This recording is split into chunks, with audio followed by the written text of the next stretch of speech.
seen what were the major legal events that have happened in this current year. We covered part 1 and part 2. In today's class, we'll do the third part. Okay. So all the major legal events in the last 1 year, which are important for this year's CLAT exam on 1st December. Okay.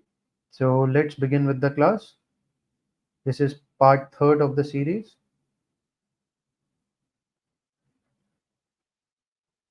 Okay. So as you can see on the screen, the Citizenship Amendment Act. Now you all must be aware what happened. So the act was passed in 2019. However, it has been challenged. Okay, and even till now, there is no judgment that has come. Okay, so it is pending in the Supreme Court. So the hearing is going on. So this is important because every weekday, or let's say every fourth weekly, we are seeing some or the other article which is discussing about this act. What was the act? Let us have an introduction. So the Citizenship Amendment Act, which was enacted in 2019, provides a pathway to Indian citizenship for Hindus, Sikhs, Buddhists, Jain, Parsi, and Christian refugees from Pakistan, Bangladesh, and Afghanistan who entered India before December 31st, 2014. Excluding Muslims, it sparked protests and legal challenges, with opponents arguing it violates India's constitution, secular principles, and the right to equality under Article 14. So, what is Article 14 of equality? That there shall be no discrimination, as in every person is equal before the law. And if we read Article 14 and 15, 15 says that no person shall be discriminated on the grounds only of religion, race, caste, sex, and place of birth. So, one of the legal challenges that emerges in this segment is that the person is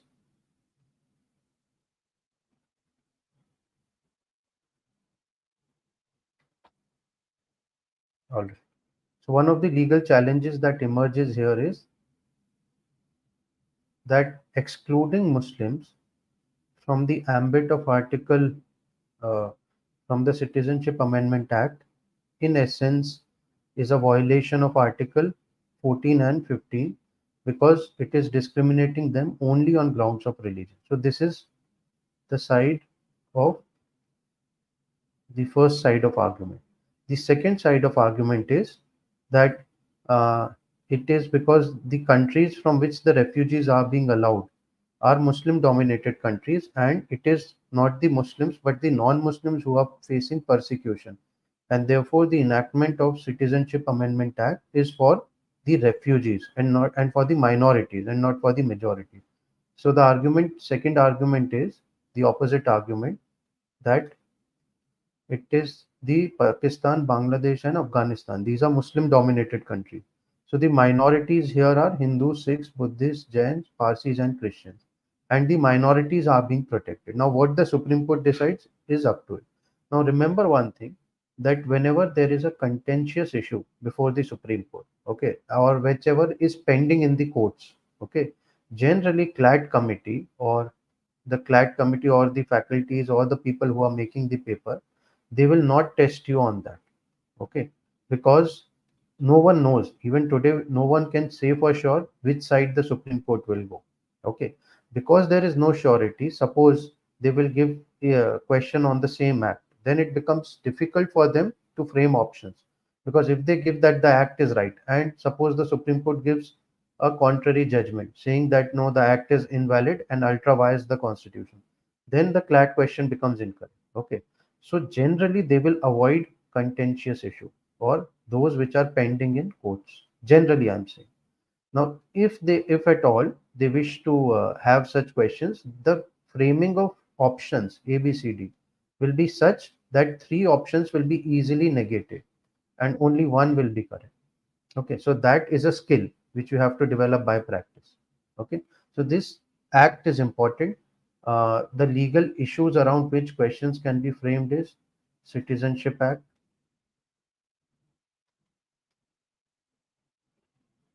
Article 14 and 15 of the Constitution, also Article 25 of the Constitution, which is right to freedom of religion.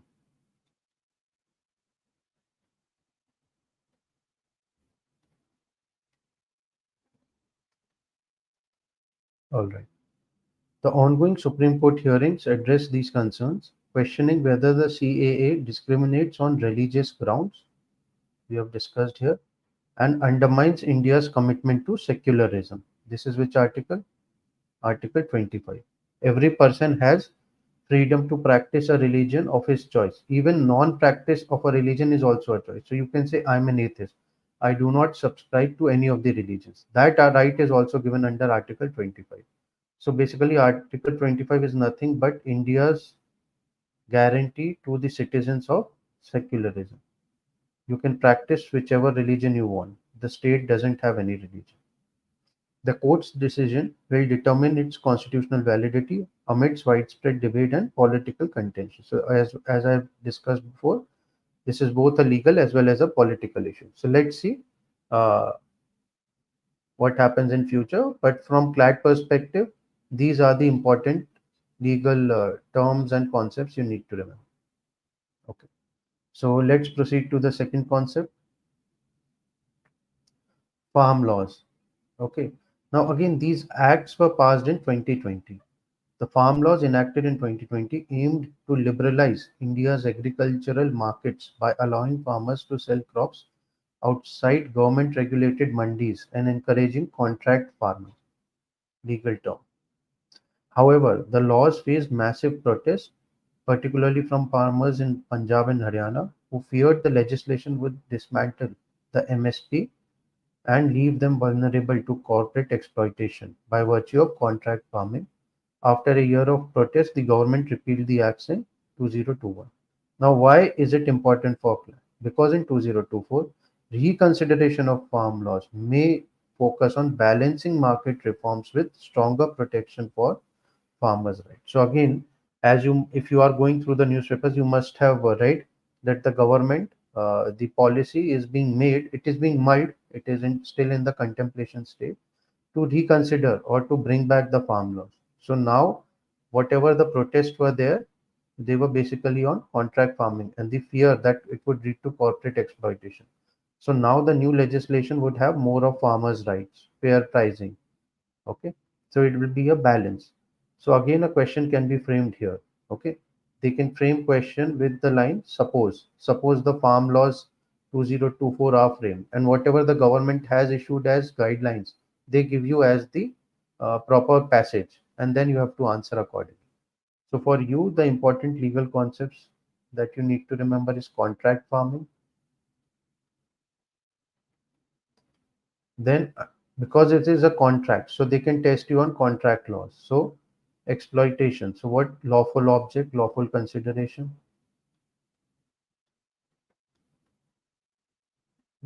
Inadequate and adequate consideration.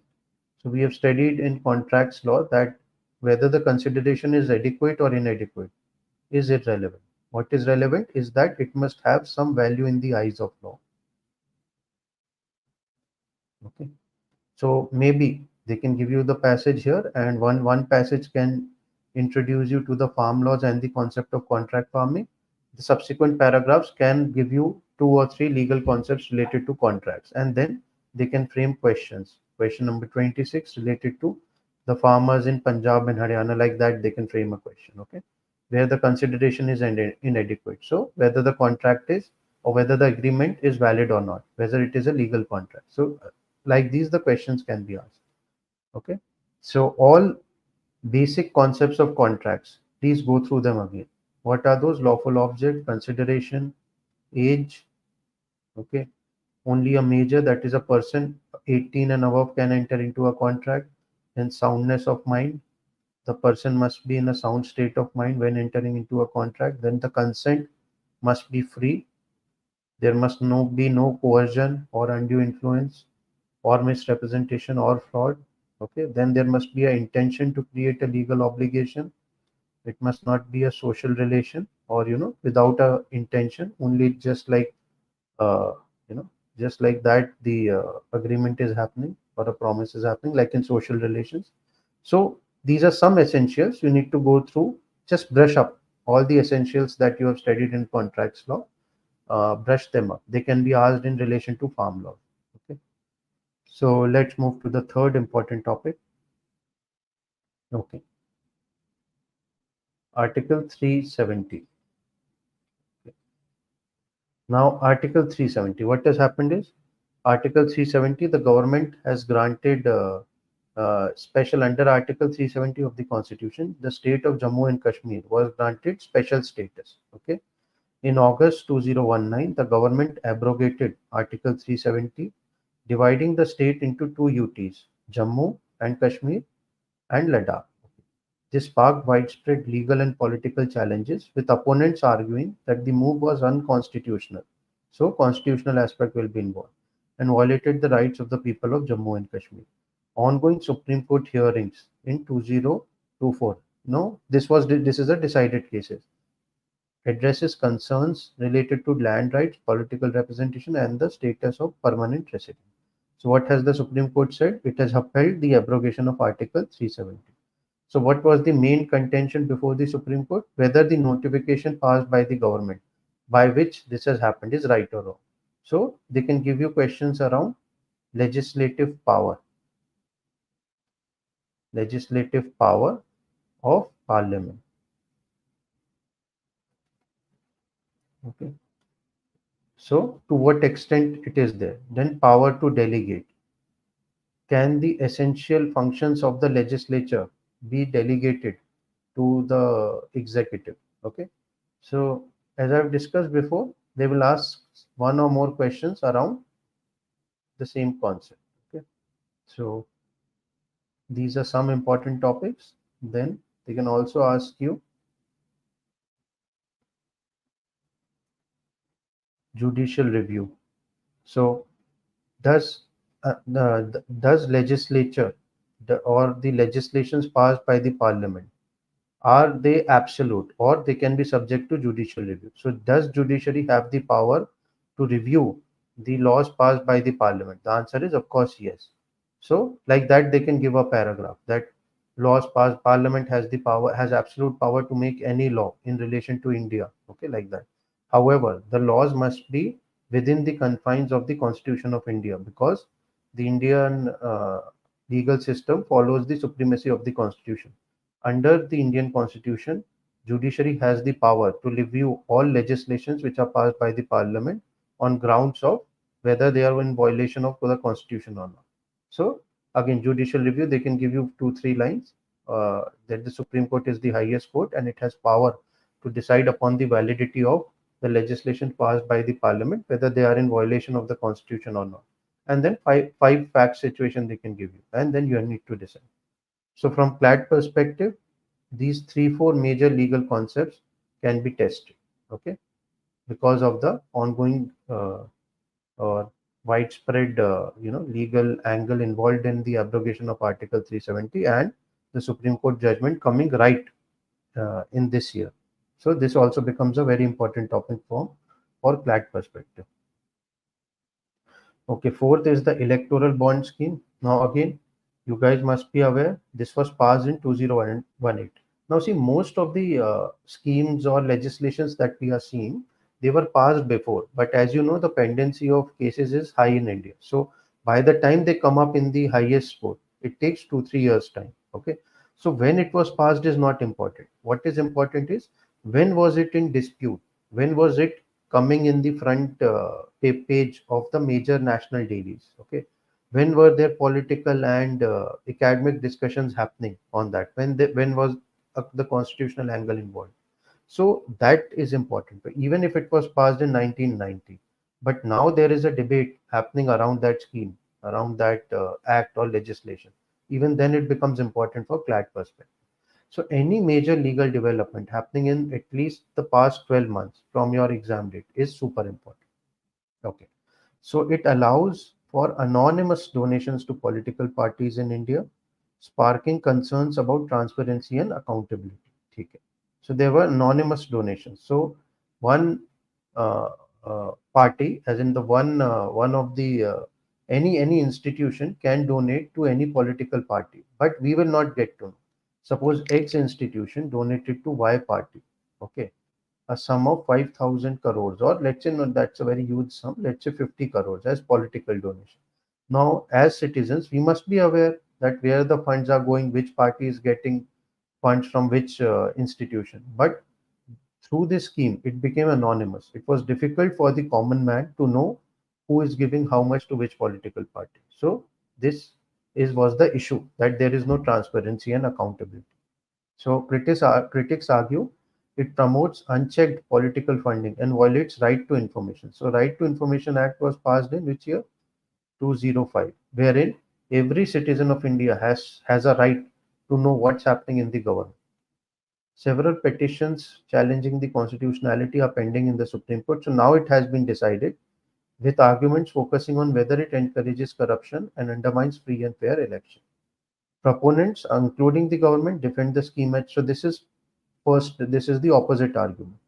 Okay, that it will promote corruption and there won't be any transparency and accountability. However, the other argument from the proponents is that it is a cleaner alternative to cash donations. So under this scheme, you had to go to the bank and purchase coupons and then deposit the amount. So at least cash is being avoided by this scheme. This was what was the argument by the proponent.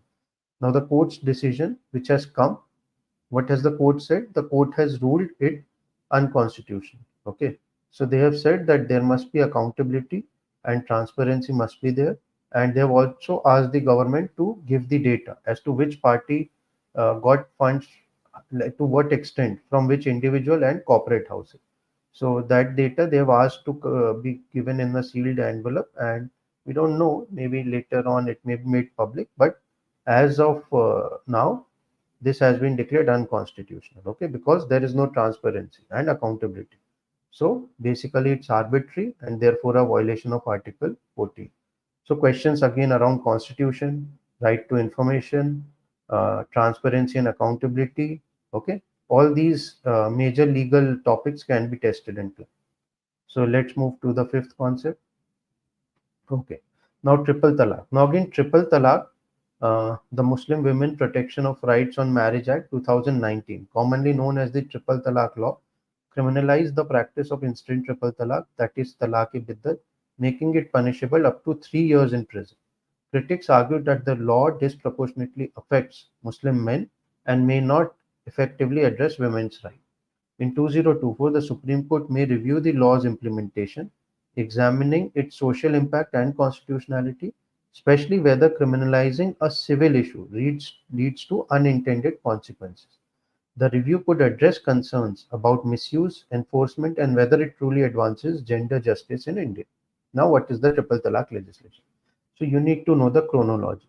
Initially, the Supreme Court said that instant triple talaq or talaq-e-biddat is ultra vires the constitution. Okay, it cannot be given.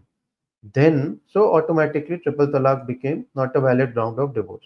Now, the government of India passed a legislation, which is the Muslim Women Protection of Rights on Marriage Act 2019, whereby they have made it a criminal offense of giving triple talaq, and the person may be punishable up to 3 years in prison. So now a civil dispute has been made a criminal offense.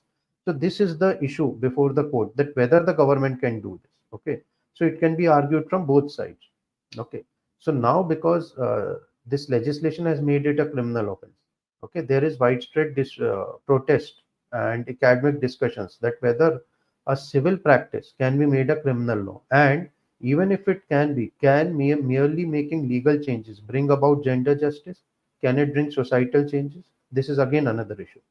So from CLAT perspective, they can test you on, of course, the act. They can give the act and this. Then they can also test you on divorce, grounds of divorce under Muslim law. Then, because Muslim law is involved and divorce majorly is involved, they can also include Hindu law. Okay, one paragraph can be on Muslim law, another paragraph of Hindu law, and two questions on Muslims personal law and two questions of Hindu personal law. So, like that, we don't know exactly how much, but this could be a possible permutation and combination.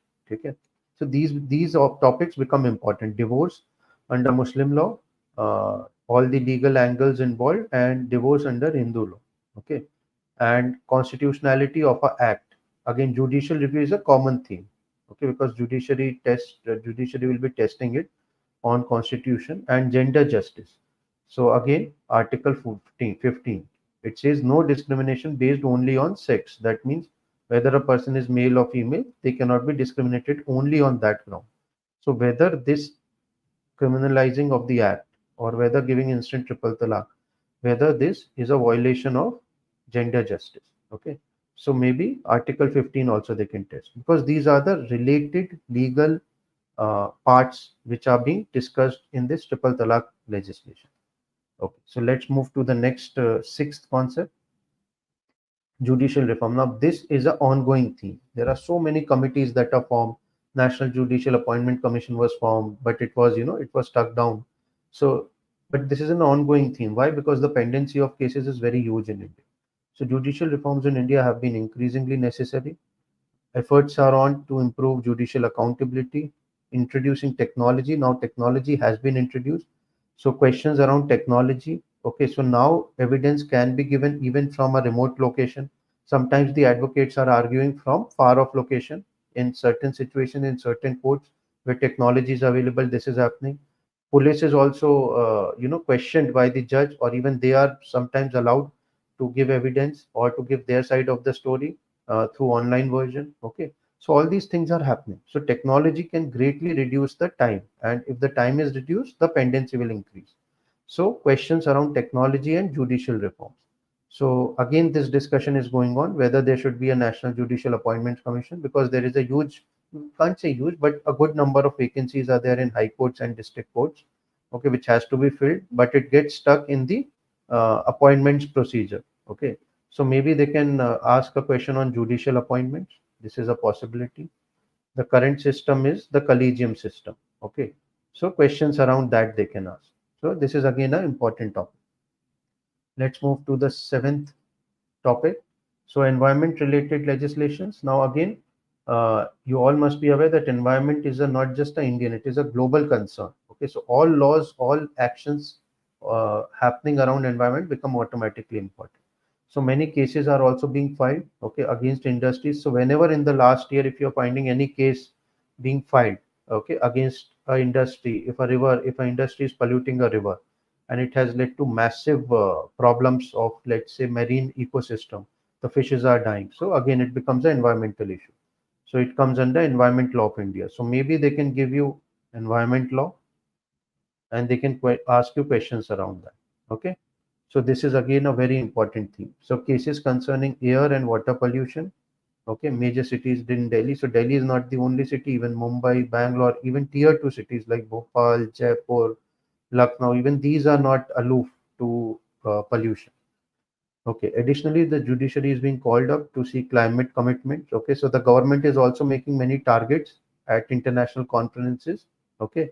So the India has also made a target that by 2070, by 2050, different targets. Okay. So the legality of this, what if India doesn't commit?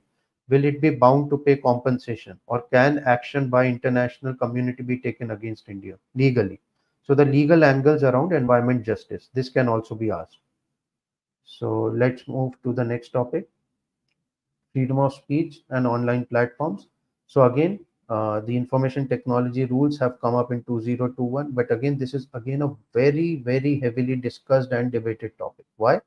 Because with the emergence of online platform, with the emergence of YouTube, Facebook, Instagram, everyone, even I think students who are taking CLAT, many of you must be having your own channels on YouTube or Facebook, and you're creating content. Okay, so to what extent your freedom of speech extend? We are also seeing many people are using unparliamentary language on the online platform. So is it permitted? Is it a right to speech under Article 21, or is there or are there, is this right absolute, or are there limitations to this right? So if you are on an online platform, can you say anything, or can the government put certain restrictions on you? So how do we decide to what extent the government can put restrictions? So all these issues are ever growing with the emergence of technology. So these also we need to check and keep a tab. Okay, so again, a questions around Article 21, freedom of speech and expression, to what extent it can be, seen, and is it absolute, or can there be reasonable restrictions put? on Article 21 rights, reasonable restriction. So all these are major themes around which questions can be asked this CLAT. So critics argue that these regulations threaten free speech. We have already done that. Various petitions challenging the constitutionality is pending. Okay, the outcome of these cases will significantly disturb. Okay. There are many ongoing cases around these legal topics, so you must be familiar with the legal concepts around these articles and concepts. Okay, let's come to the second last concept for today, Manipur human rights violation. Now, again, this is a long standing issue in India, not just, I think, more than 2 decades old, 2, 3 decades old. But why is it important? Because again, it has come up in news, because there is again massive human rights concerns that have come up. Many international agencies are pointing to the situation in Manipur.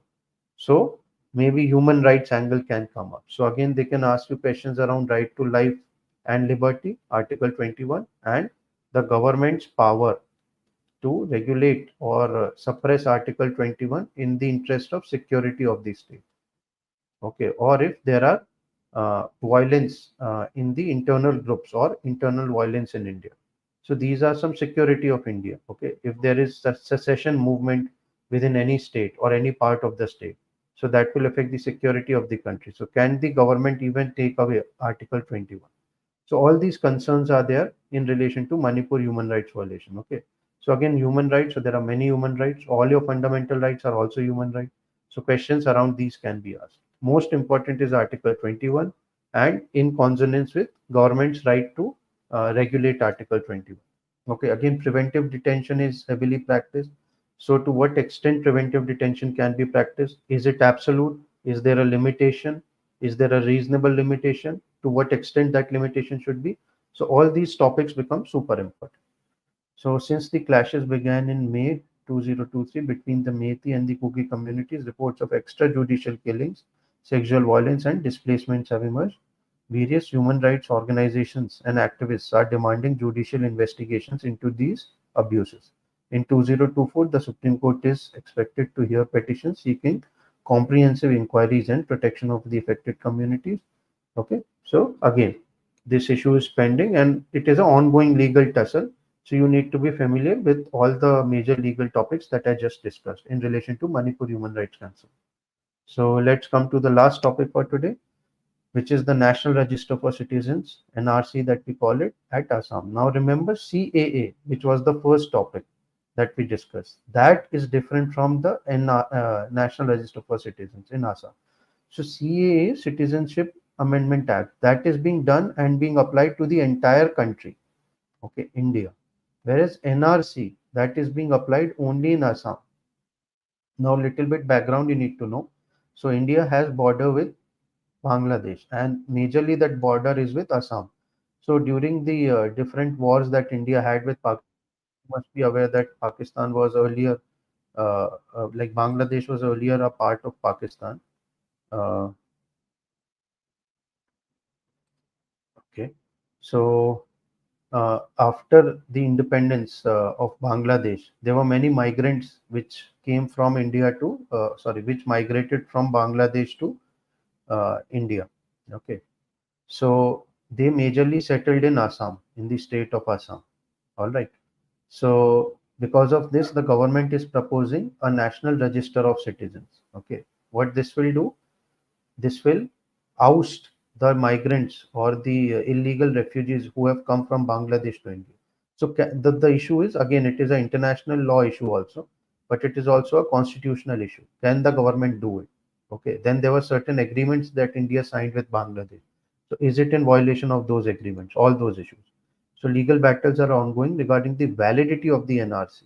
So can the government enact such a register, especially for those excluded in the final list? And what if there is an actual Indian citizen, but he or she is being refused in the NRC? Then that person, being an Indian citizen, will lose citizenship of India. So isn't this a grave violation of his or her right? So what to do in such a situation? All these issues. Furthermore, the Assam's detention centers, which hold individuals as illegal migrants, face security scrutiny over human rights violations. So again, this is a major issue.